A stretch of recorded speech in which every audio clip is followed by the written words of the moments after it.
Is Gaza really on a path toward peace? As Palestinians await the implementation of the second phase of the peace plan, bombings continue and life in the Strip remains precarious at best. Still, establishing an administrative committee moves forward. But will those assuming power truly work toward alleviating Gaza's suffering? I'm Andrea Sankey, and today's Newsmaker is Gaza.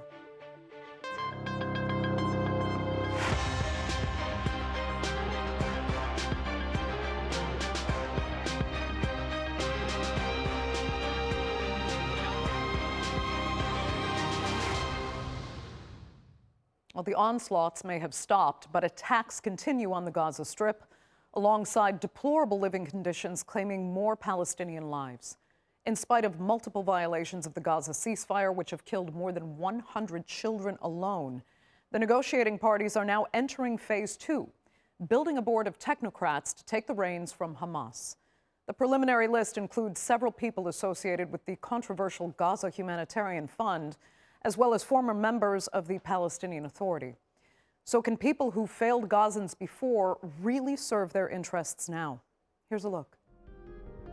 In Gaza, the guns have largely fallen silent, but the war still crushes daily life. Displacement continues, living conditions remain appalling, and military activity has not fully ceased. As the ceasefire holds without delivering stability, attention shifts to what will follow it, and whether that next step can realistically begin. After hosting Israeli Prime Minister Benjamin Netanyahu in Florida at the end of December, US President Donald Trump made clear that the next phase of the ceasefire would hinge on a set of conditions that remain deeply contested. If they don't disarm as they agreed to do, they agreed to it, and then they'll be held to pay.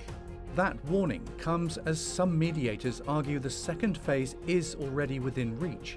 Hamas, however, says it cannot fully disarm, while Israeli forces remain inside Gaza, arguing that laying down weapons without a complete withdrawal would leave Palestinians exposed and without protection.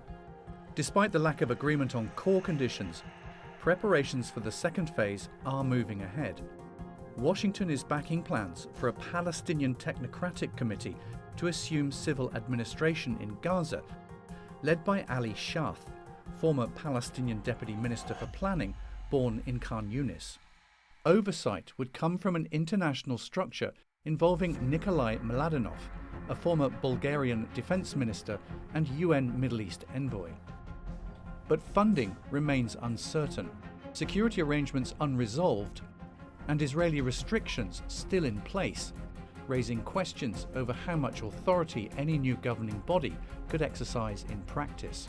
Mediators insist the process has not collapsed, but they stop short of declaring the second phase ready.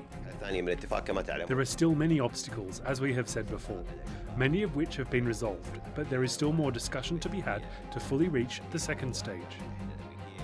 The ceasefire may have paused the fighting, but it has not yet delivered a way forward. Between political conditions that have hardened and realities on the ground that continue to deteriorate, the second phase remains a threshold still waiting to be crossed. Well, joining me now to look further at conditions in Gaza and the further implementation of the ceasefire are, from Tel Aviv, Israeli author and journalist at Haaretz newspaper, Gidon Levy; from Exeter, Palestinian journalist Jehan Al-Farah; and from Washington, former U.S. State Department official Charles Blaha. Thank you all so much for being with me. Charles, I'll start with you because the Trump administration has hailed the progression of the peace process as a success.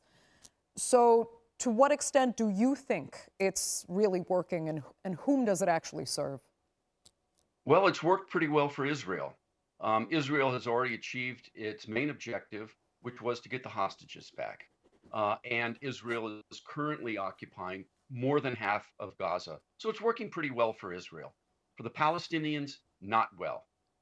The IDF continues to perform military operations in Gaza. Gazans, including civilians, continue to die. And Israel has not complied with the agreement's requirements to provide full aid. into Gaza. Some aid is coming in. Conditions aren't as bad as they were, but conditions are still terrible for Palestinians. We're in the middle of winter now. We have tens and tens of thousands of Palestinians living in tents, exposed to the elements, without sewage, without water, without electricity, without any infrastructure. And So it's worked pretty well for the Israelis, but it isn't working for the Palestinians. Right. And explain why that's been allowed to happen, why they're still hailing progress and actually moving into a new phase when the first phase was never actually completed properly and all the violations continue. Well, this is because the Trump administration wants to portray this as a success. President Trump continually lauds the agreement as one of his big successes and doesn't want anything to interfere with that image. And there has been insufficient pressure on Israel to comply with the ceasefire and to comply with the humanitarian aid requirements. And we're seeing that in the inability of the Civil Military Coordination Center to properly function. Okay. Jahan, let me ask you then, from your perspective, more about what is happening on the ground in Gaza now. We have said the onslaughts have stopped, but there is still no peace, as we just heard Charles really explain. Plus, after 2 years now of demolishing most of the Strip, we're hearing they're now blowing up additional buildings, saying, oh, only now they've discovered Hamas tunnels underneath, so these buildings also have to be taken out. Is this just the continued destruction of the Strip under somehow the auspices of a peace plan? It still, really bothers me to no end whenever I hear the words peace plan. It's a ceasefire at best. And even then, it's a ceasefire with a heck of a lot of fire. Netanyahu himself said so in his recent interview with The Economist. He described Gaza as a war zone. That was to justify not letting journalists in. But as we've just heard, so far, only a fraction of the aid has been allowed in. Yes, the starvation has been eased.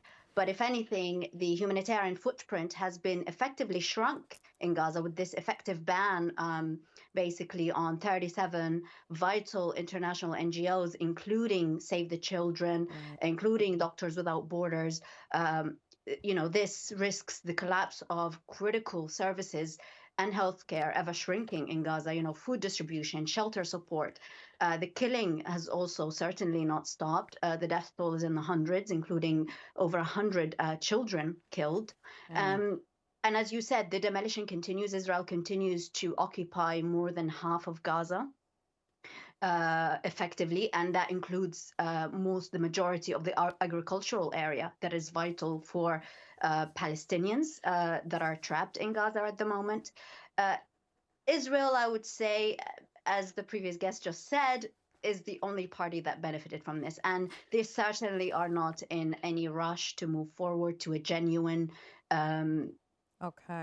not just ceasefire, but peace plan in general, or a genuine phase 2 even, or indeed any incentive to do so. Yeah. Gaza has also been, now put on the shelf of international politics. I want to talk further about that, because there's plenty of what some could describe as distractions geopolitically for the Trump administration. But let me ask Gidon, because Gidon, no matter what the situation on the ground, the implementation of this ceasefire or peace accord, it goes on. So what should we make now of the people assigned to take charge of the civil administration? We're hearing a number of them are connected to the Gaza Humanitarian Fund. I mean, does that alone indicate that some decision makers here fundamentally do not care about the welfare of the Palestinians, even though it is their job to implement peace for Gazans? It seems quite disconnected from reality. I mean, I'm very happy that they are going through the motions, but no foreign force or foreign committee will be able to save Gaza out of its ruins. Gaza needs now a massive intervention. I don't see it happening. It will be, to save face, some lip service. There will be some meetings with all kinds of slogans and promises being spread out, but I don't see real things moving. Apparently than this, let's remember that Hamas is still the sovereign in Gaza. We might like it or not. Hamas is the only real power right now in Gaza, except of the military, the Israeli military. And as long as Hamas will not collaborate with this, and I'm not sure he will, then very little can be achieved in this framework. Hamas did not disarm himself and didn't think to do so. And I don't see anything happening now without Hamas. And if it wins Hamas, then the past will come back in the future. Okay, so, I mean, Charles, if Hamas is the default authority then still, is it supposed to be disarming? Has it disarmed? And if not, or even if it does, will the military occupation of Gaza ever end? Well, that's a really important question. Now that Hamas has turned over all the hostages, or all the hostages except one body, in their eyes, their arms are the last card they hold.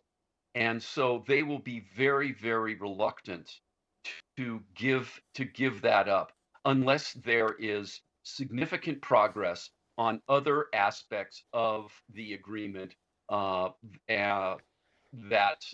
some of the other panelists have talked about. So, and if we look at past agreements, for example, the North Ireland agreement, the disarming didn't occur until the last phase. And the other thing that nobody has really talked about, we haven't seen any developments on, is any commitment and any structure for the International Stabilization Force. The establishment of the International Stabilization Force is key to stopping the fighting in Gaza, and would be an incentive for Hamas to disarm. But I don't see that happening anytime soon. Yeah, Charles, I've heard some describe this as, I don't know if the expression used was putting the cart before the horse, or trying to rebuild from the top down instead of the foundations first. Because, yeah, it's hard to see where this is going when you don't even have a stabilization force, and no one really, we have to mention, seems that interested in putting any boots on the ground. So what direction are they building in, into what end? Well, what I would say is, I think you hit the nail on the head, putting the cart before the horse. And I think that establishment of the International Stabilization Force, or I think that Hamas disarming should not prevent other things from moving forward. And actually, President Trump recently has said that, which is a positive thing.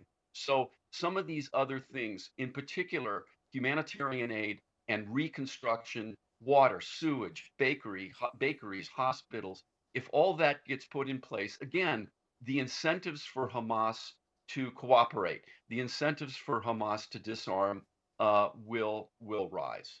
Okay, so Jehan, do you see the incentives rising? Because if phase 2 fails, what actually happens? Do we see a return to armed conflict under Hamas's direction still? And at this point, what really is, Jehan, left of the resistance itself? Look, the way that this entire peace process has been set up from the get-go, it was set up to fail. I don't believe that it was any kind of genuine attempt to resolve the situation as a whole. What's missing from this entire conversation is actually the most important thing, which is the political horizon that would recognize Palestinian self-determination, not this kind of permanent subjugation, which I believe is the reason why Hamas would refuse disarmament. It's because Palestinians do not see really any path forward for liberation. Anything that leaves Gaza besieged, fragmented, not just Gaza, all of Palestine, really. The West Bank is horrendous at the moment as well. But anything that leaves Gaza, fragmented, externally controlled, it's not a step towards peace as Palestinians would see it. We are 3 months in a mounting death toll into this kind of peace plan. And the minimum that Palestinians would want, I believe, or would demand, is a pathway for actual freedom. Mm-hmm. In the meantime, though, I mean, we are where we are, and as Charles was talking about, something needs to be done at the foundation of this. We need to start seeing the rebuilding of Gaza. We need to start basic infrastructure. So who is actually supposed to pay for all this rebuilding? When can it even start? We're hearing about money potentially being raised at Davos with President Trump attending. But still, we're hearing that there are also plans on the table to redevelop Gaza into some kind of luxury enclave. So tell us what you know from your research then out of Tel Aviv itself. So first of all, there is an elephant in the room which all the four of us didn't touch yet, and that's the fact that it seems, at least from here, that we are on the edge of another war with Iran. And when this is happening and all the signs are now screaming that it's going to happen, if this happens, everything is postponed, nobody would care about Gaza and nothing will happen in Gaza. This is a kind of war which you know how it starts, but nobody can tell where will it take the whole region to. So this I want to put aside, but it was important for me to mention it because it might overwhelm our whole topic here. Yeah. Now, who is going to pay? I know who is not going to pay. Israel is not going to pay. And I have my doubts if the United States will pay, not the United States of Donald Trump at least. And there will be a problem because many countries say, including in the Gulf, we are not going to pay for rehabilitation every few years and then let Israel destruct and destroy and demolish the whole Gaza Strip again. Why would they invest now money when there is no political horizon yet, and maybe there is none at all, and no real way to reach anything political, because Israel is putting vetoes both on the PA and obviously Hamas. There are no other Palestinians, and foreign colonialistic force will not run Gaza for the long run. So no rehabilitation will take place without any kind of horizon. Right. Charles, let me ask you on that, as far as the Trump administration is concerned, how much of a priority can Gaza even really be when he is making promises on taking action in Iran, Greenland, Venezuela, Cuba, even warning Colombia and Mexico? Where does Gaza even stand as a priority for this administration? That is a great question, and Gideon hit the nail on the head. All these other issues are sucking a lot of oxygen out of the foreign policy debate in Washington, and Gaza, it does not even. If you look at current U.S. media coverage, at current U.S. Government statements, Gaza does not even figure into that. That is a definite concern, and actually, even before Iran, even before Venezuela, even before all these other things, Gaza really was way down on the priority list. And this isn't even to mention some of the U.S. domestic concerns that are taking up political energy of the Trump administration. Yeah. I mean, Jehan, is that a fear, I guess, of yours as well, that the ball is being dropped further on Gaza because of the potential of having to deal with Iran and other major geopolitical issues that are playing out in Washington right now? Yeah, 100%. Gaza has been put on the back shelf, and I believe even if not much of what's happening at the moment has been happening, like I said, the actual plan itself, I believe, was done in a way that favors Israel so much that, Palestinians, it's not on the international stage as urgent now to deal with Gaza. So as long as there is lip service, as long as something is happening, that's enough for them to just forget about Palestinians, forget about their long-term prospects and aspirations. And in terms of what's happening on the international stage, you can see that international law does not matter anymore. I mean, when it comes to Gaza, it's been chucked out of the window from day one, and now it's becoming part of this global pattern. And we see that international law and norms have been eroded, and even in whether it's Venezuela, whether it's talking about Greenland, even sovereign European territory. And what connects all of these crises is the same trend. When powerful states find that international law basically it only suits them when it's convenient, and then they chuck it out when it's not. They treat it as optional, and they then just have the military flex, essentially, or the military political power instead of upholding legal constraints. And that we've seen that play out in Gaza. Palestinians are very aware of it. And now I think the world is becoming more and more attuned to what's actually happening in terms of the rules-based order. So then, Gidon, I mean, beyond Gaza, what do you think Washington is actually setting itself up for at this point? I mean, we just heard Trump telling Iranians to keep protesting. And it was so reminiscent of when George Bush told the Kurds in Iraq to rise up, as if the U.S. was going to be there to back them, and then that ended in basically a chemical massacre. It feels that did not look good for the United States. It meant that the U.S. had kind of embarrassed itself in foreign policy for not taking the action it had seemed to promise. Do you think the U.S. is in a similar position to that now? This could all potentially backfire on this administration? I'm quite afraid that Donald Trump will do something. This worries me much more than if he wouldn't. Because what will be this something? It will be, again, some kind of bombardment, a very limited operation, which will make him very proud, again, about the capabilities of the United States without solving anything. You don't change regimes by bombardments.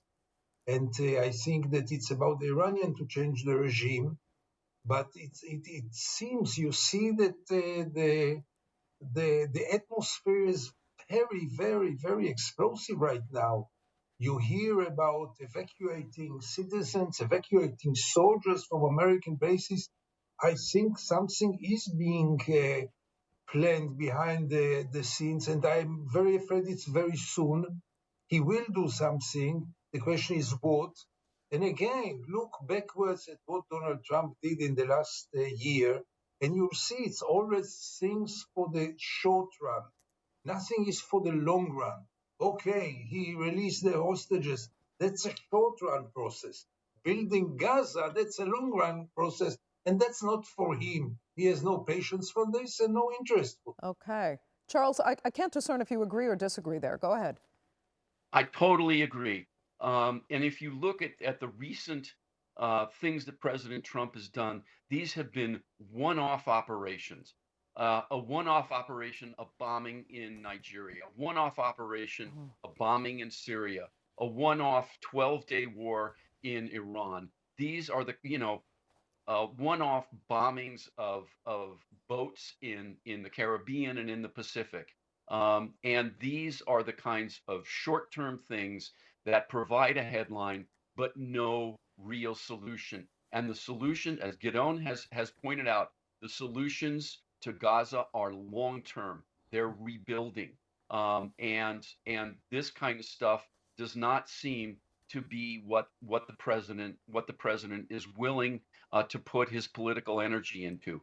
The way the agreement was structured, as Jehan pointed out, there were some short-term gains, some quick things, mostly Israel getting the hostages back, and then everything else was vague. And now what's happening in phase 2 is the plan, the vaguenesses are being exposed, and the plan is running into reality. And there's very little that I see political energy on the part of the U.S. being put into that. Okay, Charles, that will have to be, unfortunately, the final word for this edition of the Newsmakers. I'd like to thank all three of my panelists so much for being with us, our viewers for joining us as well.